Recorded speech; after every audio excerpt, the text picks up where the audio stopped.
शुरुआत में हमें कैरिक नाम का एक लड़का दिखाया जाता है जो रूप बदलने वाला शेप शिफ्टर है, जो अपने परिवार के साथ पहाड़ों में रहता है। वह इंसान का रूप भी ले सकता है, लेकिन ज्यादातर समय वह पहाड़ी शेर के रूप में रहता है। उसे मनुष्यों से बात करने या मेलजोल रखने की सख्त मनाही है, लेकिन धीरे धीरे कैरिक के मन में इंसानों को और करीब से जानने की इच्छा बढ़ने लगती है। इसी वजह से वह अपना असली परिवार छोड़ देता है और एक इंसानी परिवार उसे गोद ले लेता है। एक दिन नाश्ता करते समय जब वह अपने सौतेले माता पिता और भाई बहनों के साथ बैठा होता है तो अखबार में उसे जानवरों के हमलों की एक खबर दिखती है। खबर देखकर उसे पता चलता है कि हाल ही में अलग अलग जानवरों से जुड़ी कई खतरनाक घटनाएं हुई हैं। फिर अगली सुबह मार्लिन और डोनाल्ड को अलविदा कहने के बाद कैरिक अपनी माँ के साथ कार में बैठता है। उसकी बहन मेलोडी जिद करके उनके साथ नए स्कूल की यात्रा में शामिल हो जाती है। रास्ते में कैरिक देखता है कि दो कौवे उनकी कार का पीछा कर रहे हैं। उसे शक होता है कि शायद ये कौवे भी रूप बदलने वाले हों। फिर शाम को परिवार लंबे सफर से थक जाता है और आराम करने के लिए एक होटल में रुकता है, लेकिन कौवे अब भी उनके पीछे पीछे आते हैं। रात में कैरिक को बाहर से कुछ अजीब आवाजें सुनाई देती हैं। वह जानने के लिए खिड़की के पास जाता है कि आखिर क्या हो रहा है। उसी वक्त वह देखता है कि भेड़ियों का एक झुंड एक गली की ओर भाग रहा है और अचानक पास की इमारत की सारी बत्तियां बुझ जाती हैं। फिर सुबह होते ही परिवार फिर से सड़क पर निकल पड़ता है। कुछ घंटों के सफर के बाद वे आखिरकार क्लियर वाटर हाई स्कूल पहुँचते हैं। जैसे ही कैरिक कार से बाहर आता है उसका शक सच हो जाता है। वही कौवे जो उसकी गाड़ी का पीछा कर रहे थे दरअसल इसी स्कूल के छात्र निकलते हैं। तभी स्कूल की प्रिंसिपल लिसा क्लियर वाटर उनका स्वागत करने आती है। बातचीत के दौरान वह पूछती है कि एना रस्टन को यह लड़का कैसे मिला। वह बताती हैं कि कैरिक के असली माता पिता कभी नहीं मिले। कुछ साल पहले जब एना एक सामाजिक कार्यकर्ता थी तो उन्हें एक कॉल आया और उसी कॉल पर जाकर उन्होंने कैरिक को बचाया। उस समय वह बहुत डरा हुआ था और हर किसी पर शक कर रहा था। यह देखकर एना ने उसे गोद लेने का निर्णय लिया और अपने पति को भी इसके लिए मना लिया। जब कैरिक की उम्र हाई स्कूल जाने की हुई तो एना को क्लियर वाटर हाई स्कूल से उसका दाखिला लेने का निमंत्रण मिला। एना को लगा कि यह जगह कैरिक के लिए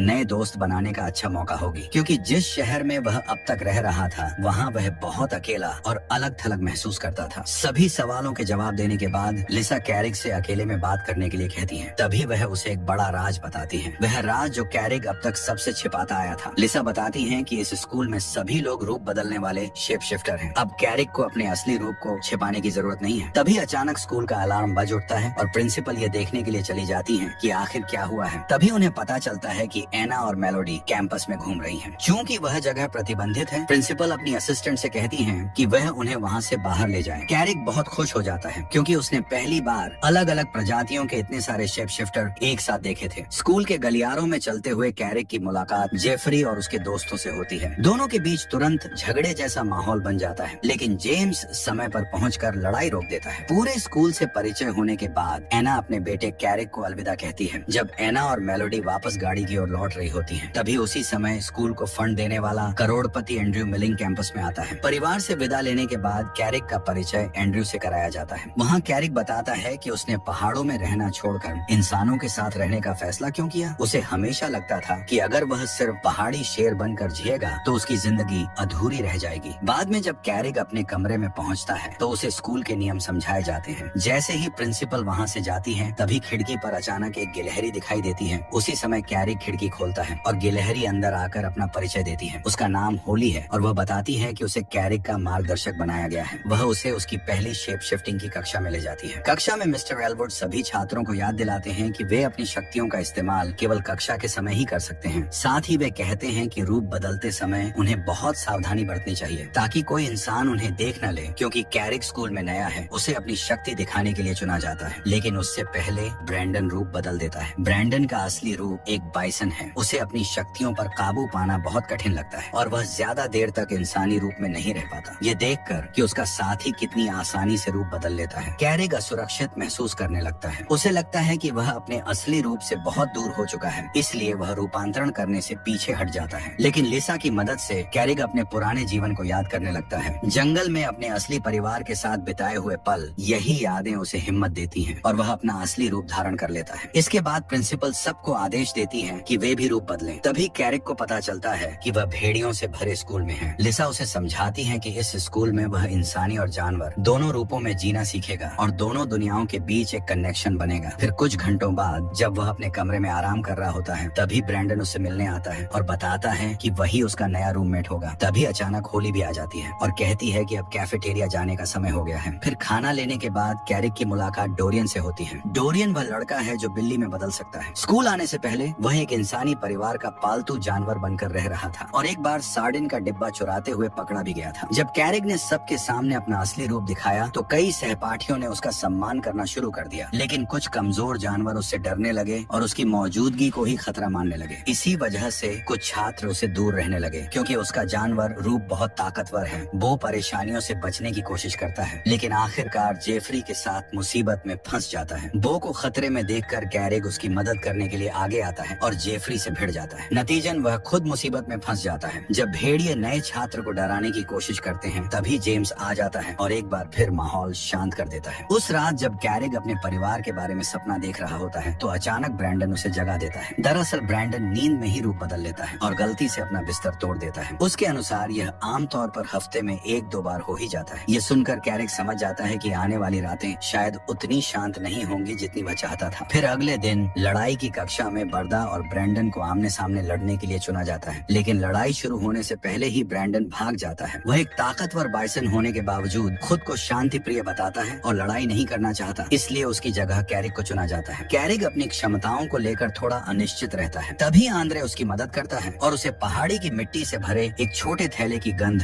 सूंघने के लिए कहता है। गंध सूंघने के बाद कैरिक रूप बदलकर शेर बन जाता है और युद्ध के मैदान में उतरता है। बर्दा से आकार में छोटा होने के बावजूद वह ताकत के दम पर अपनी जीत साबित करता है। इसके बाद लेरॉय और डोरियन को आमने सामने लड़ने के लिए बुलाया जाता है, लेकिन डोरियन अपने प्रतिद्वंद्वी से निकलने वाली बदबू सूंघ कर डर जाता है और भाग जाता है। इस तरह लेरॉय को बिना लड़े ही जीत मिल जाती है। फिर कक्षा खत्म होने पर एंड्रयू कैरिक से बात करता है। वह कहता है कि वह कैरिक का टीचर बनना चाहता है और उसे मिट्टी से भरा एक छोटा बैग देता है। एंड्रयू कहता है कि कैरिक का भविष्य बहुत उज्जवल है। जब बाकी छात्र देखते हैं कि एंड्रयू कैरिक को ज्यादा तवज्जो देता है तो उनमें जलन होने लगती है। इसी वजह से जेफरी कैरिक को चुनौती देता है कि वह 2 भेड़ियों से लड़ाई करे। वह कहता है कि अगर कैरिक जीत गया तो वे सब उसे अकेला छोड़ देंगे। फिर दोपहर बाद कैरिक अपने नए दोस्तों के साथ ट्री हाउस जाता है और बताता है कि वह इस लड़ाई में हिस्सा लेगा। ये सुनकर ब्रैंडन डर जाता है कि कहीं उसका दोस्त स्कूल से निकाला न जाए, लेकिन कैरिक कहता है कि वह अब और ताने सुनना बर्दाश्त नहीं कर सकता। जब उसे रोकना मुश्किल हो जाता है तो होली कहती है कि वह अपने दोस्त का साथ देने आएगी। वहीं ब्रैंडन मुस्कुराते हुए कहता है कि वह इंतजार करेगा कि भेड़िए कैसे हारते हैं। फिर रात को तीनों चुपके से हॉस्टल से निकल जाते हैं। कैरिक रूप बदलने से पहले वह छोटा बैग सूंघता है। तय जगह पर पहुंचने के बाद फिर वह पूछता है कि उसके खिलाफ कौन से भेड़िए आएंगे। तभी उसे पता चलता है कि यह एक जाल है। 2 भेड़ियों से लड़ने के बजाय कैरिक खुद को जेफरी और उसके पूरे झुंड से घिरा हुआ पाता है। फिर भी वह हार नहीं मानता। भेड़ियों से ताकतवर होने के बावजूद उस पर पीछे से हमला हो जाता है और सभी मिलकर उसे दबाने लगते हैं। तभी अपने दोस्त को मुश्किल में देखकर होली ब्रैंडन को चट्टान से धक्का देती है ताकि वह बाइसन का रूप लेकर कैरिक की मदद कर सके। ब्रैंडन भेड़ियों का ध्यान भटकाता है और उसी समय कैरिक पलटकर जोरदार हमला करता है। नतीजन जेफरी और उसके साथी पीछे हट जाते हैं और हार मान लेते हैं। अगली सुबह कक्षा में जेम्स देखता है कि कई छात्र घायल हैं। वह उन्हें अस्पताल जाने के लिए कहता है। जब उनसे चोट का कारण पूछा जाता है तो वे अलग अलग बहाने बनाते हैं, लेकिन यह साफ है कि वे किसी लड़ाई में घायल हुए हैं। उसी समय जब प्रिंसिपल कैरिक से पूछताछ करने वाली होती है तभी उसे एंड्रयू के साथ घूमने का निमंत्रण मिलता है। टहलते समय कैरिक को पता चलता है कि एंड्रयू को पहले से ही पिछली रात की घटना के बारे में सब कुछ मालूम है। एंड्रयू कहता है कि अगर कैरिक सच में एक कोगर है तो उसे भेड़ियों को हराने के लिए किसी की मदद की जरूरत नहीं होनी चाहिए, चाहे 4 भेड़िए क्यों न हो। लेकिन क्योंकि कैरिक ने बहुत छोटी उम्र में अपने असली परिवार को छोड़ दिया था, इसीलिए वह ठीक से शिकार करना नहीं सीख पाया, जिसे सुन एंड्रयू उसे खुद सिखाने का फैसला करता है ताकि वह एक सच्चा शिकारी बन सके। सैर के बाद एंड्रयू कैरिक को स्कूल वापस ले जाता है। वहाँ लिसा उस पर गुस्सा करती है और कहती है कि वह किसी भी छात्र को खास महत्व नहीं दे सकता। इसके बाद प्रिंसिपल कैरिक से बात करती है और समझाती है कि अगर उसे इस स्कूल में रहना है तो उसे बाकी छात्रों की तरह नियम मानने होंगे, यानी कक्षा के समय के अलावा कभी भी लड़ाई झगड़ा नहीं करना चाहिए। फिर लिसा के जाते ही होली और ब्रैंडन उससे पूछते हैं कि क्या हुआ। बात करते करते कैरिक देखता है कि लू जंगल की ओर जा रही है। वह तुरंत उसके पीछे जाता है और दोनों मिलकर शिक्षकों के एक समूह को सुनते हैं जो हाल ही में हुए जानवरों के हमलों पर चर्चा कर रहे होते हैं। शिक्षकों का मानना है कि ये हमले साधारण जानवरों ने नहीं किए, बल्कि इसमें शेप शिफ्टर शामिल हैं। समस्या यह है कि अगर इंसानों को यह सच पता चल गया तो इंसानों और वुडवॉकरों के बीच शांति हमेशा के लिए खत्म हो जाएगी। इसी वजह से लिसा और परिषद के बाकी सदस्य एक योजना बनाने की सोचते हैं ताकि आगे ऐसे हमलों को रोका जा सके। फिर स्कूल लौटने के बाद कैरिक अपने दोस्तों से कहता है कि जब वह अपनी माँ और बहन के साथ पड़ोसी शहर में रुका था तो उसने 4 भेड़ियों को इंसानों पर हमला करते देखा था। उसे पूरा यकीन यकीन है कि वे भेड़िए जेफरी और उसके दोस्त ही थे। फिर अगले दिन तय योजना के मुताबिक एंड्रयू कैरिक को उसका पहला सबक देने के लिए जंगल में ले जाता है। एंड्रयू ने बताया कि जितनी बार कैरिक रूप बदलेगा उतना ही आसान होगा। उसके लिए अपने दोनों रूपों को नियंत्रित करना, तभी वह दोनों रूपों में अपनी असली ताकत दिखा पाएगा। एंड्रयू ने सिखाया कि शिकार करने से पहले कैरिक को अपने शिकार को पहचानना चाहिए, फिर धीरे धीरे दूरी बनाकर घात लगानी चाहिए। यही उसकी सफलता की कुंजी है। फिर कैरिक ने हिरण का शिकार किया और दोनों ने मिलकर खाना खाया। कई घंटों बाद वे पैदल स्कूल लौटे। वापसी के दौरान एंड्रयू ने बताया कि उसकी एक बेटी थी, उसे इन इंसानों ने बहुत बुरी मौत दी जब वह जंगल में उसकी माँ के साथ घूम रही थी, और अगर वह जिंदा होती तो आज कैरिक की ही उम्र की होती। फिर उस दिन छुट्टी के समय लू ने देखा कि कैरिक ने खाना लेने से मना कर दिया। उसने पूछा कि क्या उसे भूख नहीं लगी। उसी समय कैरिक ने सच बताया कि वह सुबह एंड्रयू के साथ शिकार पर गया था और उसने अपना पहला शिकार पकड़ा था। यह सुनकर लू तुरंत उठकर चली गई, क्योंकि उसे वह दिन याद आ गया जब उसकी माँ पर एक कॉगर ने हमला किया था। उस घटना के बाद से वह कभी भी सामान्य रूप से चल नहीं पाती। अपने दोस्त से रिश्ता ठीक करने के लिए कैरिक उसके पीछे जंगल में गया, लेकिन वह उसे पकड़ नहीं पाया। फिर शाम को जब कैरिक अपने कमरे में सोने की कोशिश कर रहा था, तभी उसे जेफरी की चीखें सुनाई दी। खिड़की से झांकते ही उसे समझ आया कि भेड़िए कुछ योजना बना रहे हैं, यह जानने के लिए कि वे क्या करने वाले हैं। कैरिक ने उनका पीछा करने का निश्चय किया। वह उनके पीछे पीछे चलते हुए पास के शहर तक पहुंच गया। वहाँ भेड़ियों ने एक सुरक्षा गार्ड को डरा दिया और एक कारखाने में घुस गए। तभी कैरिक ने उन्हें रंगे हाथों पकड़ लिया, लेकिन जैसे ही भेड़ियों को पता चला कि कोई उनका पीछा कर रहा है, तो वे सब मिलकर कैरिक पर हमला करने को तैयार हो गए। लेकिन उसी समय एंड्रयू वहाँ आ पहुँचा और लड़ाई शुरू होने से पहले ही सबको रोक दिया। उसने आदेश दिया कि सभी छात्र कार में बैठें और फिर भेड़ियों को वापस स्कूल ले आया। इसके बाद उसने कैरिक को अलग बुलाकर उससे निजी बातचीत की। एंड्रयू ने बताया कि कुछ साल पहले उसने अपनी पत्नी और बेटी को खो दिया था। वे जंगल में घूम रहे थे। जब एक शिकारी ने उन्हें मार डाला, तब से एंड्रयू के मन में इंसानों के लिए गहरी नफरत भर गई। उसके अनुसार इंसानों ने पूरी दुनिया पर कब्जा कर लिया है और जानवरों को दबा कर रखा है। इसी कारण बहुत सी प्रजातियां हमेशा के लिए खत्म हो चुकी हैं। पिछले 50 सालों से वुडवॉकर काउंसिल इंसानों को समझाने की कोशिश कर रही है कि वे प्रकृति और जानवरों की रक्षा करें, लेकिन कुछ भी नहीं बदला, बल्कि हालात और बिगड़ गए। इसी वजह से एंड्रयू ने खुद कदम उठाने का निश्चय किया। उसी समय शीला रात का खाना परोसने आई। कैरिक ने देखा कि उसके पैर में मशीन वाला पैर है। एंड्रयू ने बताया कि शीला एक सांप है, जिसे उसके जानवर रूप में रहते हुए एक कार ने टक्कर मार दी थी। खाने के दौरान एंड्रयू ने कैरिक को अपने प्रोजेक्ट में शामिल होने का न्योता दिया, लेकिन कैरिक ने साफ कहा कि वह किसी को चोट नहीं पहुंचाना चाहता। यह सुनकर एंड्रयू ने समझाया कि उसका असली मकसद इंसानों को नुकसान पहुंचाना नहीं है, बल्कि उनकी मशीनों को नष्ट करना है, ताकि वे ऐसे काम न कर सकें जिससे जानवरों और प्रकृति को नुकसान पहुंचे। फिर कैरिक ने वादा किया कि उस रात हुई सारी बातें वह गुप्त रखेगा, लेकिन उसने यह भी कहा कि उसे एंड्रयू के प्रस्ताव पर सोचने के लिए समय चाहिए। फिर अगली सुबह कैरिक अपने दोस्त ब्रैंडन को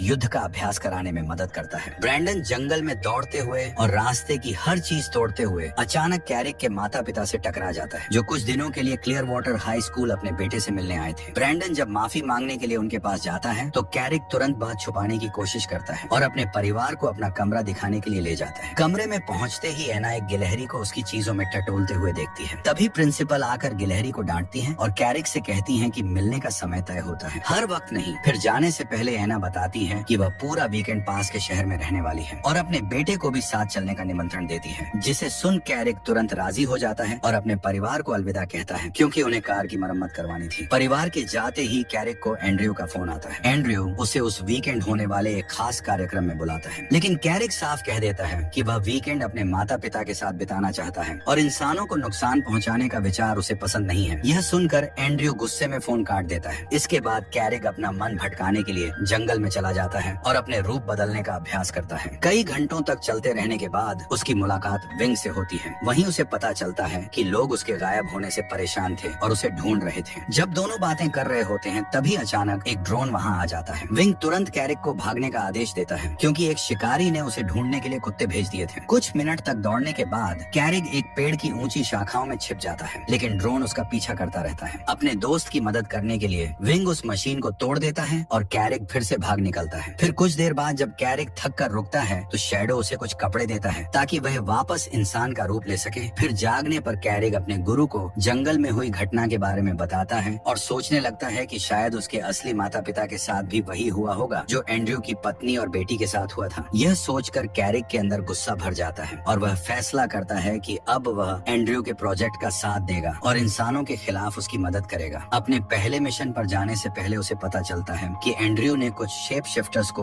उसके असली असली परिवार को ढूंढने के लिए भेजा है। एंड्रयू वादा करता है कि अगर वे जिंदा होंगे तो जल्द ही मिल जाएंगे। थोड़ी देर बाद कैरिक को उसकी माँ का फोन आता है, लेकिन कैरिक बताता है कि उसे यह ट्रिप रद्द करनी होगी क्योंकि उसे अचानक एक जरूरी काम याद आ गया है। तभी ब्रैंडन और होली वहाँ पहुँचते हैं और कहते हैं कि वे अपने दोस्त की चिंता में आए हैं, लेकिन कैरिक गुस्से में उन्हें जाने का आदेश देता है। फिर कुछ देर गाड़ी चलाने के बाद सब लोग एक खदान पर पहुँचते हैं। वहाँ एंड्रयू टीम को बांट देता है। वह कैरिक से कहता है कि वह जंगल के जानवरों को इस इलाके से दूर रखे। इसी बीच जेफरी और बाकी भेड़ियों को काम करने वाले कर्मचारियों को बाहर निकालना है ताकि कोई घायल न हो। फिर कैरिक पास के खरगोशों को डराकर भगा देता है। तभी उसे पता चलता है कि उसके माता पिता पास में ही कैंप लगाकर ठहरे हुए हैं। यह जानकर वह उनकी सुरक्षा के लिए परेशान हो जाता है और तुरंत अपने गुरु को फोन करता है, लेकिन एंड्रयू उसे बताता है कि उसने सचमुच कैरिक के परिवार को घाटी में तंबू लगाते देखा है, लेकिन आश्वासन देता है कि वे सुरक्षित रहेंगे। इसी दौरान गुस्साए भेड़ियों के कारण सारे कर्मचारी डर जाते हैं और खुद को बचाने के लिए एक पिकअप ट्रक में बैठकर वहाँ से भाग जाते हैं। लेकिन तभी डैन गाड़ी से लकड़ियों का ढेर गिराने की कोशिश करता है। यह देखकर कैरिक उससे विनती करता है कि वह मिशन रोक दे क्योंकि उसे डर है कि इस घटना से उसका परिवार भी खतरे में पड़ जाएगा। तभी उसी समय ब्रैंडन और होली उसकी मदद के लिए पहुँच जाते हैं। ऊपर आसमान में शैडो और विंग को उड़ते देख बाकी भेड़िए डर जाते हैं कि कहीं प्रिंसिपल को रिपोर्ट न हो जाए और उन्हें स्कूल से निकाल न दिया जाए, इसलिए वे मिशन छोड़कर खदान से भाग जाते हैं। तभी लू वहाँ आती है और डेरेक को समझाने की कोशिश करती है कि खदान को बंद करने के और भी बेहतर तरीके हैं। अगर वे सब कुछ नष्ट कर देंगे तो इंसान गुस्से में आकर बदला लेंगे, लेकिन डेरेक उसकी बात नहीं मानता और गुस्से में उसे धक्का दे देता है। तभी चारों ओर से कौवे उस पर हमला कर देते हैं। गुस्से में डेरेक एक भूरे भालू का रूप ले लेता है। अब ब्रैंडन अपने दोस्तों की रक्षा करने के लिए लड़ाई में कूद पड़ता है। इस बीच एंड्रयू को लगता है कि कैरिक ने उसे धोखा दिया है। वह गुस्से में ब्रैंडन पर झपट पड़ता है और दोनों के बीच जबरदस्त लड़ाई शुरू हो जाती है। इसी दौरान कैरिक देखता है कि लकड़ियों का ढेर लुढ़क कर उस घाटी की ओर जा रहा है जहाँ उसका परिवार रह रहा है। वह सब कुछ छोड़कर दौड़ पड़ता है ताकि अपने परिवार को बचा सके, चाहे उसे अपनी जान ही क्यों न जोखिम में डालनी पड़े। नीचे घाटी में जैसे ही एना को ऊपर से लकड़ियों के गिरने की आवाज सुनाई देती है, वह सबको तुरंत छिपने का आदेश देती है, लेकिन मेलोडी अपनी माँ की चीखें नहीं सुन पाती क्योंकि उसने हेडफोन पहने हुए होते हैं। जब वह अपनी तरफ आती लकड़ियों का ढेर देखती है तो घबराकर चीखने लगती है। उसी समय कैरिक दौड़कर आता है और उसे बचा लेता है। हताश होकर एना अपनी बेटी को ढूंढने निकलती है और जब वह मेलोडी को जिंदा देखती है तो उसे राहत मिलती है। मेलोडी बताती है कि एक कूघर ने उसे खतरे वाले इलाके से धक्का देकर बाहर निकाला, लेकिन डोनाल्ड को यकीन हो जाता है कि उसकी बेटी होश में नहीं है और शायद भ्रम देख रही है। फिर कुछ देर बाद लू और उसके दोस्त जंगल में कैरिक का बेहोश पड़ा शरीर पाते हैं। वे सोचकर उदास हो जाते हैं कि शायद वह बच नहीं पाएगा, लेकिन जब कैरिक धीरे धीरे अपनी आंखें खोलता है तो सबको राहत मिलती है। होश में आते ही कैरिक सबसे पहले अपने परिवार की तरफ दौड़ता है ताकि देख सके कि वे सुरक्षित हैं या नहीं। तभी एंड्रयू वहाँ पहुँचता है और कहता है कि जब यह हादसा हुआ तो वह लड़के के साथ ही पास में टहल रहा था। फिर वह परिवार को अस्पताल ले जाने के लिए एक हेलीकॉप्टर बुलाता है और सबको सुरक्षित भेज देता है। जैसे ही कैरिक के माता पिता हेलीकॉप्टर से सुरक्षित निकल जाते हैं, कैरिक गुस्से में आकर एंड्रयू पर चिल्लाता है और कहता है कि वह प्रिंसिपल को बताएगा कि इन हमलों के पीछे असली जिम्मेदार कौन है। लड़के को चुप कराने के लिए एंड्रयू उसे कहता है कि उसने उसके असली परिवार को येलोस्टोन की पहाड़ियों में देखा था, लेकिन वह उनका सही ठिकाना तभी बताएगा जब कैरिक वादा करे कि वह किसी से भी इस घटना का जिक्र नहीं करेगा। फिर थोड़ी देर बाद लिसा वहाँ पहुँचती है। तभी एंड्रयू उससे कहता है कि इंसानों पर हमला करने की गुप्त योजना उसके सहायक डेरेक ने बनाई थी, लेकिन लिसा को शक है कि खदान को नष्ट करने में एंड्रयू का भी हाथ हो सकता है। तभी पुलिस की गाड़ियों की आवाज आती है। ये सुनकर प्रिंसिपल वहाँ से चली जाती है, लेकिन कहती है कि वह इस पूरे मामले की पूरी जांच जरूर करेगी। फिर स्कूल लौटने पर बच्चों का बहुत अच्छे तरीके से स्वागत किया जाता है क्योंकि सबको पहले ही पता चल चुका था कि उन्होंने सबको बचाया।